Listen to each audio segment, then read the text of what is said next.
so I can go on line for a few minutes with this praising him, but I will not waste time and continue with Dr. Peter Zeno to continue with the session.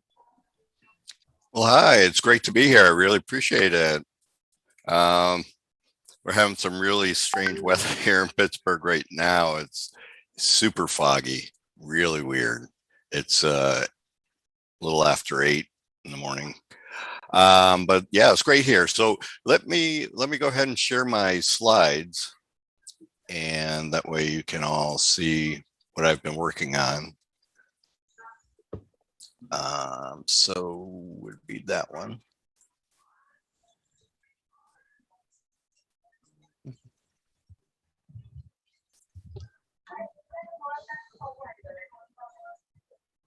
Oops. Okay, so can you see my slides up there?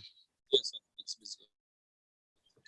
So the interesting thing is it's not going to slideshow. Oh, there we go. All right. So everybody sees that okay? Yes, sir. Great. All right, so my talk is on do-it-yourself autonomous robot projects. And that's what I've been doing for the past 2 years, I would say.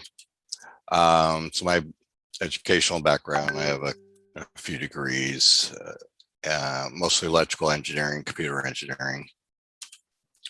So I have approximately 30 years in industry working for a lot of Department of Defense contractors like Raytheon, Lockheed Martin, MIT Lincoln Labs, and Synopsys was different. I did some software design and verification for ASICs. I've taught microcontroller, microprocessor labs, and FPGA design labs at 2 universities. So I established my company in very late 2019. So I started doing a lot of teaching of actually using the Arduino board as sort of the base to teach people the, sort of the beginning concepts of doing C programming, plus getting data from sensors and interfacing with sensors. So as you're saying, I offer prototype development, and which I'm doing right now for someone who has a startup and they have an invention that they want to do.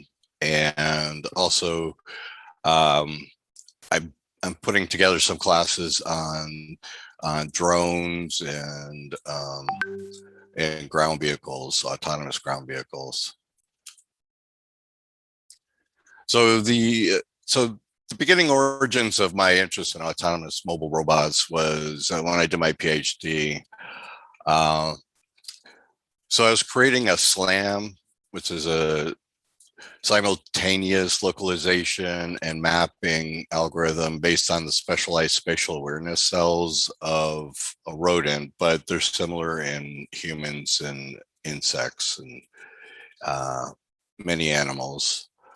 And so I created this robot to be able to kind of put together a map using some very basic sensors, but sort of using what they call place cells and head direction cells, but that still very well maps into the way robots work. So that's used for like pose, figure out your pose, and but the incredible thing is they don't have all that detail as we do today with LiDAR, but they're able to figure things out as we can for where to go and where we've been and dealing with dynamic situations.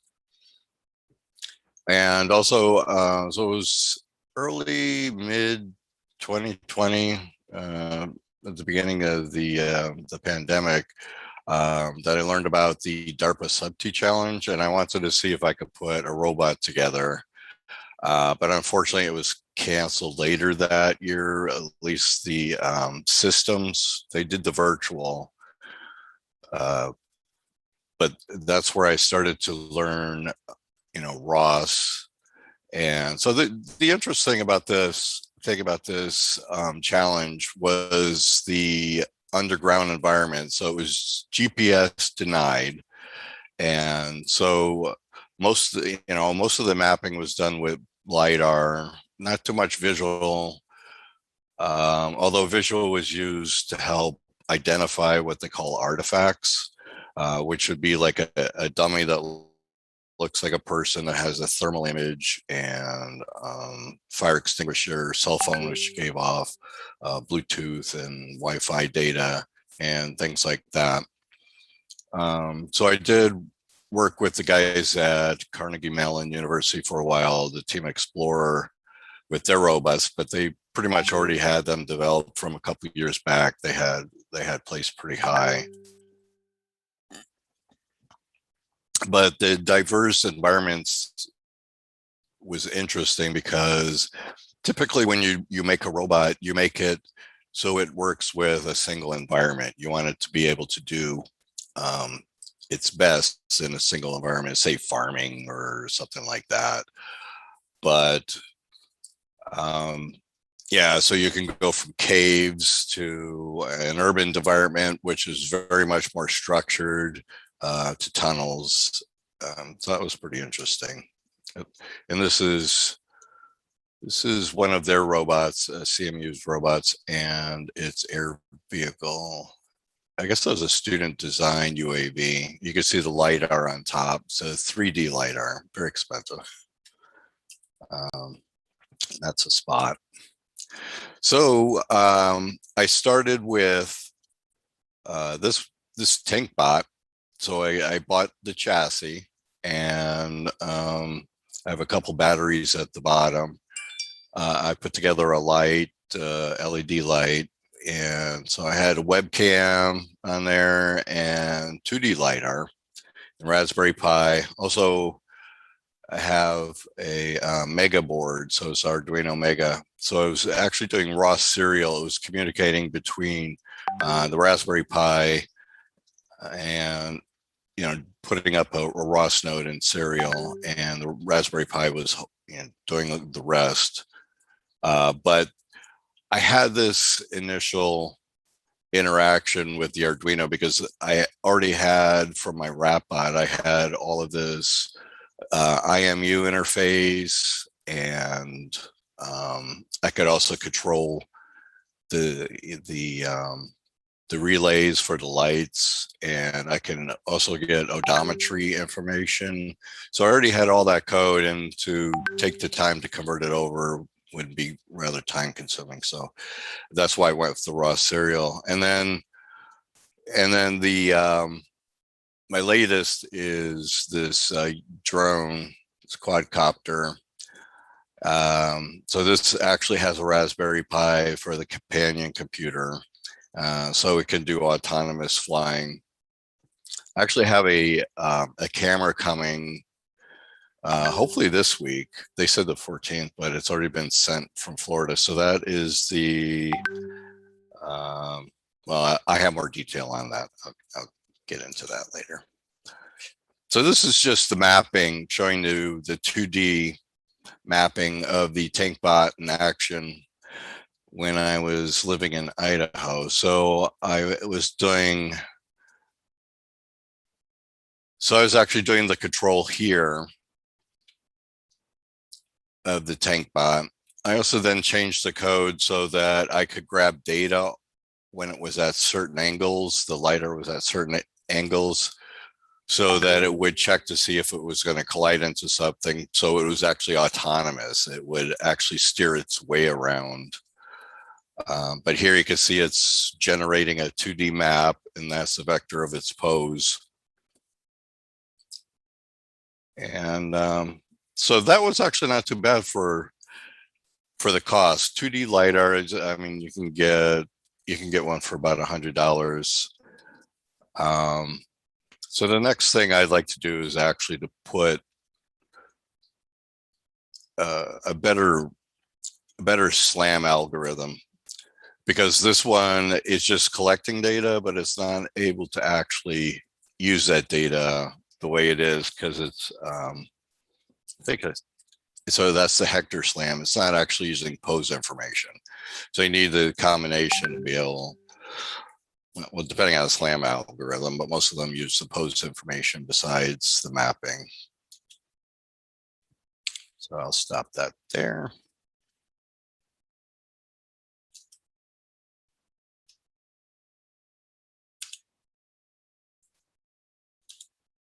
Okay, so yeah, on the Tankbot, it's what you call an autonomous mobile robot, or an unmanned ground vehicle.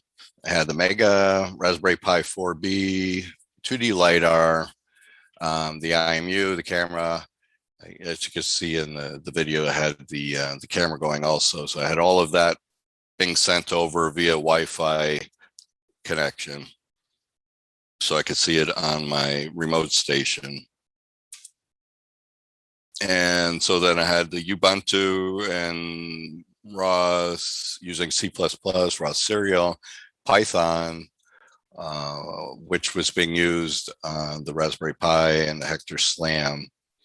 So actually, from doing this project, I had never used ROS before. I never. So it was interesting. I got a book and like broke it out, and there's a lot of stuff online, which was very helpful. I learned the 2D LiDAR format, so I was able to figure out what data stood for what angle, and ROS serial, and then the Hector Slam. So the next thing I want to do is to add a camera. Actually, I do have a RealSense D415.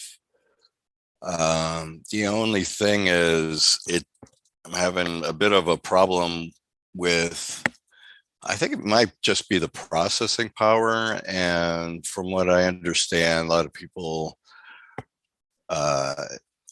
someone has done like a handheld 3D LiDAR, and I've done this on Raspberry Pi, but it like freezes up pretty quick.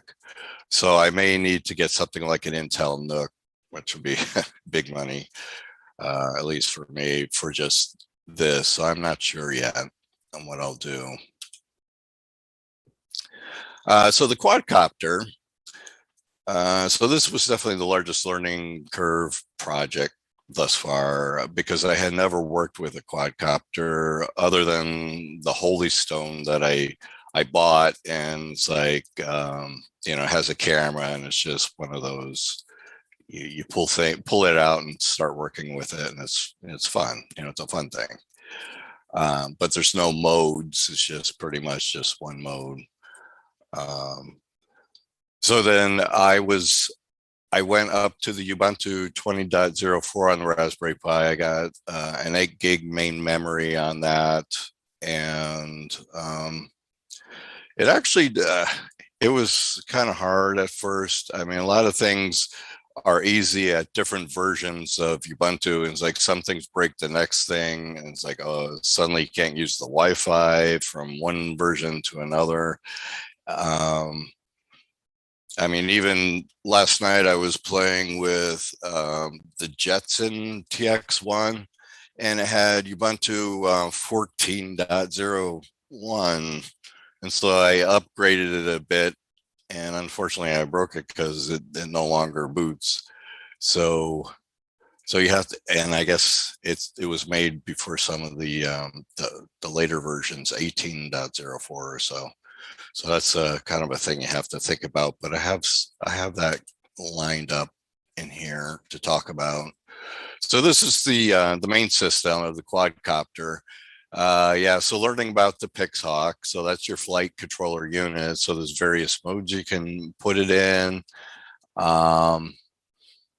And so you learn about the telemetry, programming it, which you don't have to do. I mean, you can use a ground controller, QGround Control, or a mission planner if you want to do ArduPilot.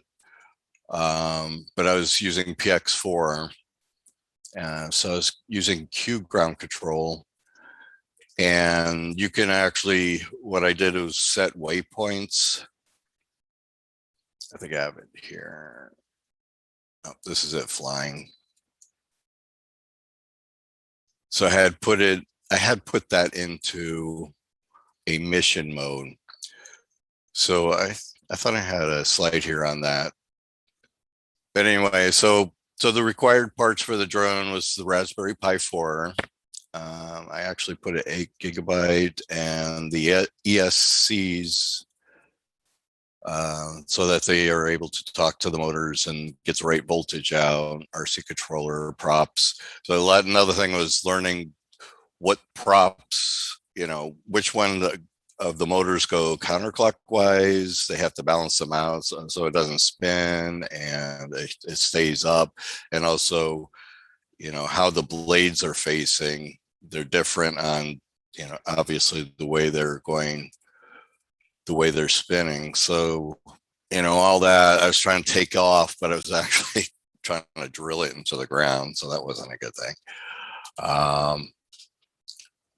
Yeah, so learning about all that and the connection.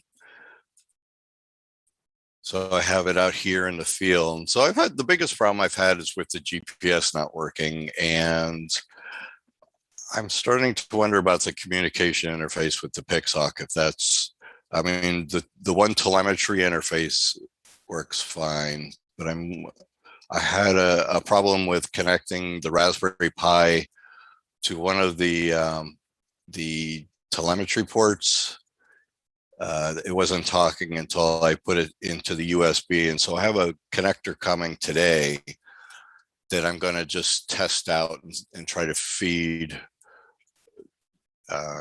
through the receiver, the GPS receiver, into the USB, see if that works. If it does, then I probably crashed this Pixhawk too many times and something internally must have, it doesn't seem like it would, but something was an issue.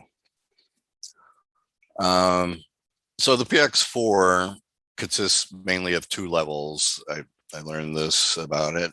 So it has a flight stack, which does the estimating, it has the sensors feeding in, and it's able to do the controlling of balance if you have it in that mode. You can put it in acro mode and you're totally in charge of getting that thing going. And then you have middleware, which is that sort of an autonomous layer. Oh yeah, so this is the one I was talking about. So in the ground control, QGround Control, I would, you just put waypoints where it takes off, and you could put, and then where it lands, and then the various waypoints set the altitude. And as long as you have, like this thing showing like 10 satellites, you can set what the minimum is. I could set it for 4, but still I have a hard time getting even 4. Sometimes I get 7 and it still doesn't even lock with the GPS. So I don't, sometimes more. So I don't know. And also then you're able to do the different mapping of your transmitter. It'll show you what, where the sticks are at, and you can program that in. And then also do your sensor setup to set, and you want to do this on a very level plane. So you're able to, and the Holy Stone's like that too, but you could do it out in the field, and it doesn't really care too much if you mess up a little bit on the angle. But so you set your sensors to be able to program the compass and the gyroscopes and accelerometers, and all that's on the flight controller unit, which is the Pixhawk. So this is showing the simulation connectivity. So I can run this purely on my workstation, and that's where I do like the programming initially to see if I can get into offboard mode, or just anything you want, any mode that you want. You get the GPS, simulated GPS through what was it, Gazebo. Gazebo would send that information, also the physics information And so you can do a simulation on that. So lessons learned from doing this project, which was a lot, was to learn about drones and their supporting software, like the QGround Control Station and ROS Mavlink.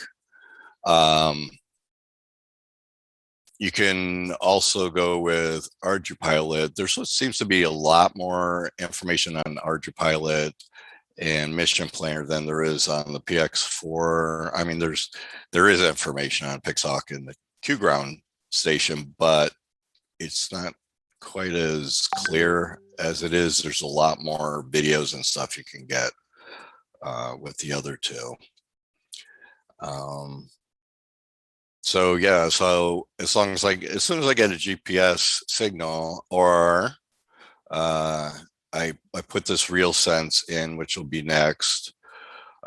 This is actually very hard to get a hold of right now. A lot of places don't have it coming in until after December. I paid a little extra money to be able to have one coming this coming week, but it has built-in visual SLAM, and it gives you your inertial odometry, visual inertial odometry. So when it knows when it's moving, it can, as long as it's kind of picking up something visually and the movement of that visual, it'll give you odometry and information.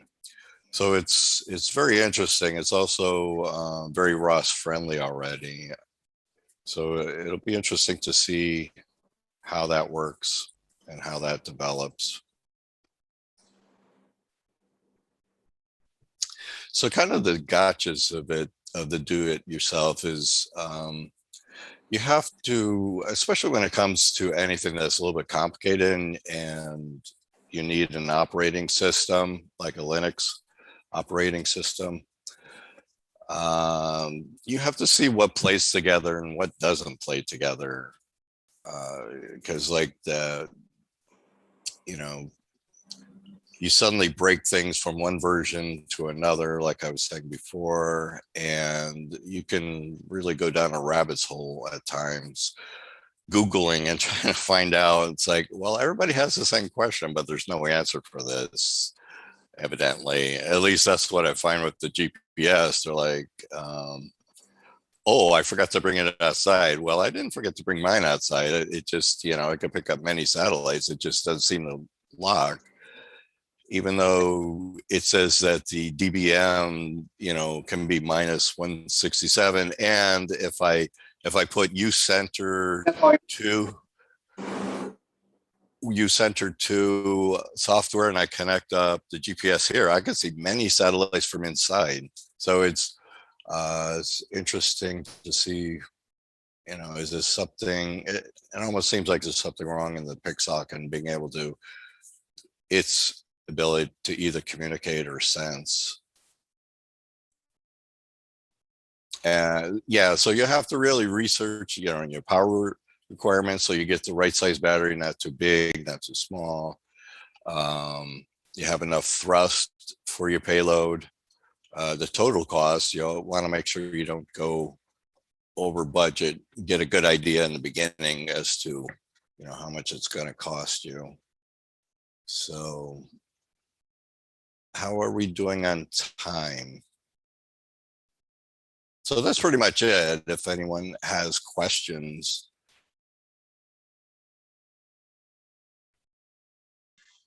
So that was, it's an interesting, I think, just from do it yourself, you're going to learn a lot. So it's kind of like school and doing a lab. Although you're doing all the research, you're not getting fed anything pretty much. So you do learn a lot. And the good thing is to write down, or I do a lot of cut and paste into some Word docs so that I'm able to remember links and what problems I had, make little notes so I can go back and replicate it. But yeah, so if you can find something that you want to make, like the drone, and you can find someone who's actually done it and has it pretty well documented, then that's great. And that's sort of what I'm pushing for to put on my website is, all the links and instructions, although there was pretty good instructions for the drone up to the stage of just building it, but then after that it's hard to get information, so I wanted to kind of go on from there and add information. Starting a project, like when you start a project, like how do you decide what hardware you're going to use? Like said your Raspberry Pi couldn't handle the computation and you decided to go for a Intel NUC. So how do you decide like when you start? Right, so if you know what the sensors are up front that you want to use, it's a good thing to kind of Google and see if there's been people have issues, if you can find anything on YouTube about it.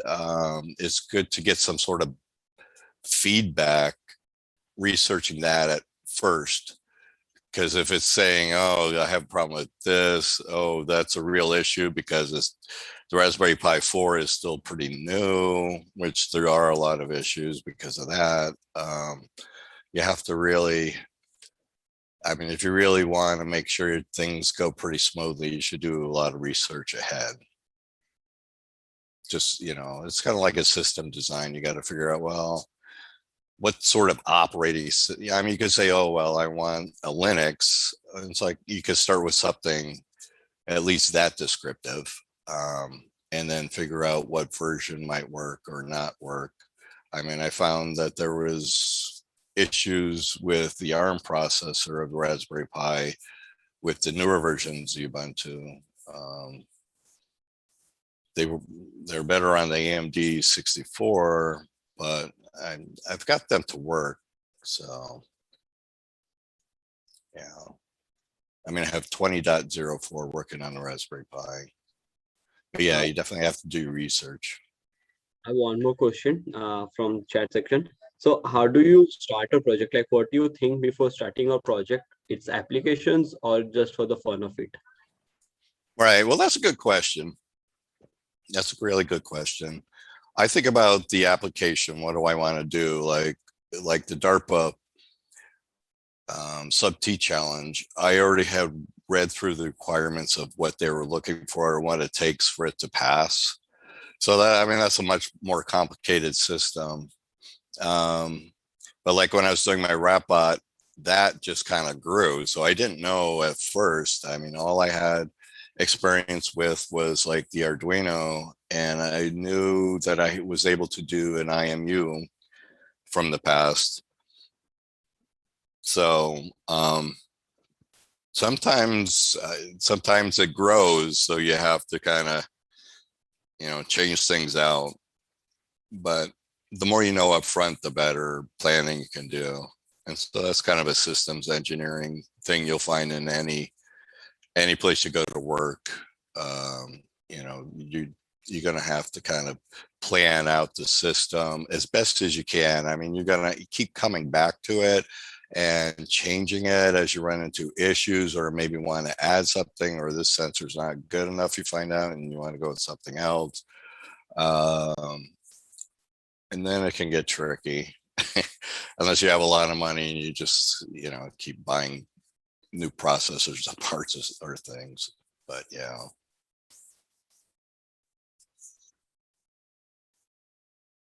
So yeah, that'd be my answer.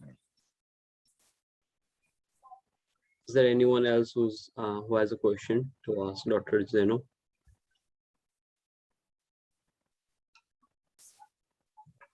So go out there and make things.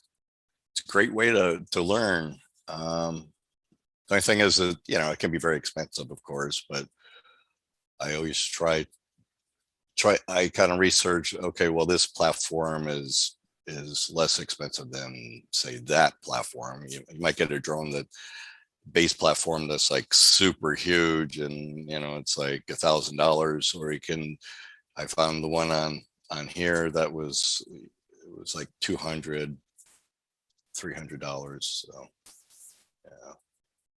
Got to shop around.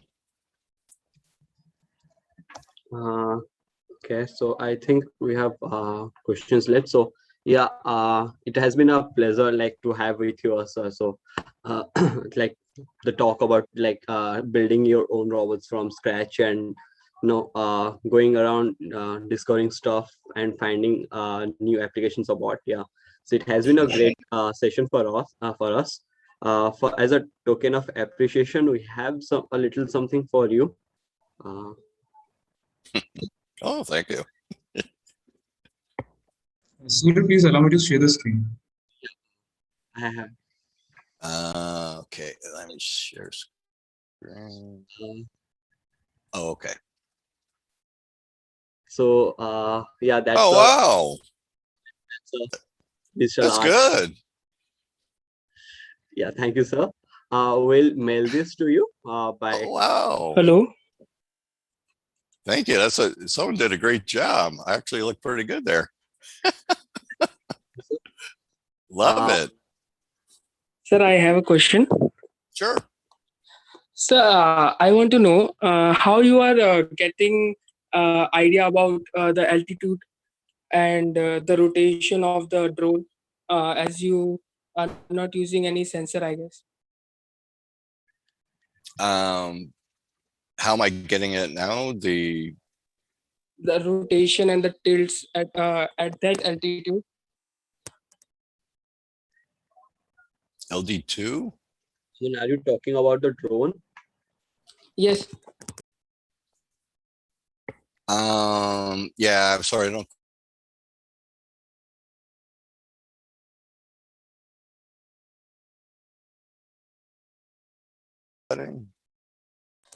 Sir, I want to ask that how you are getting the idea about at which height the drone is and the rotation and tilts. Oh, okay. Yes, sir. Oh, yeah. So when I initially got the drone, it was very low to the ground. And so I was like, this thing wouldn't even sit in the grass.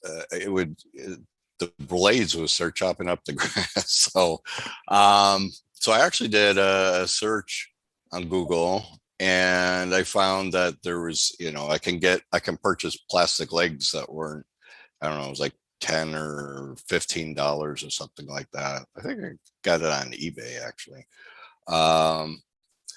So that was very helpful.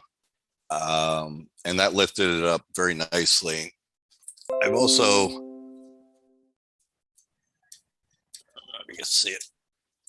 So I've also raised up the GPS to see if that take the rotors off. So you're not, I've had this thing just dart off on me a couple times and crash into walls and my hand and my leg, and it's very painful. But yeah, so this had a nice, what they call a racing sled. And yeah, so it's able to fly pretty well. It has, so you have like a shock absorber here so that the flight controller unit isn't bouncing around too much. And also that's where I have the Raspberry Pi on top of that also. And then I put a roll cage I decided, I don't know, you have to kind of use your mechanical abilities.